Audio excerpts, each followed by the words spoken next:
সূরা ইখলাস কখন পাঠ করলে সাথে সাথে ফলাফল পাবেন? ভালো করে বুঝেন।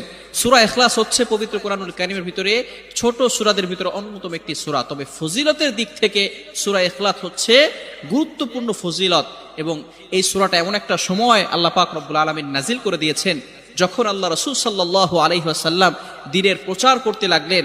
এমন সময় আল্লাহ পাক রব্বুল আলামিন এক আল্লাহর দাওয়াত দিতে লাগলেন। তখন কাফেররা আল্লাহ রাসূল সাল্লাল্লাহু আলাইহি সাল্লামকে কোশ্চেন করলো যে, মুহাম্মদ, তুমি তো এক আল্লাহর দাওয়াত দাও, আমরা তো কোটি কোটি দেবতার পূজা করি, তারা আমাদের সমস্যার সমাধান করতে পারে না।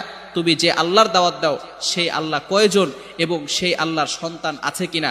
সাথে সাথে আল্লাহ পাক রব্বুল আলামিন এই কাফেরদের প্রশ্নের উত্তরে আল্লাহ রাসূল সাল্লাল্লাহু আলাইহি সাল্লামের কাছে এই সূরাটি নাজিল করলেন, কুল হুয়াল্লাহু আহাদ আল্লাহুস সামাদ লাম ইয়ালিদ ওয়া লাম ইউলাদ ওয়া লাম ইয়াকুল লাহু কুফুয়ান আহাদ।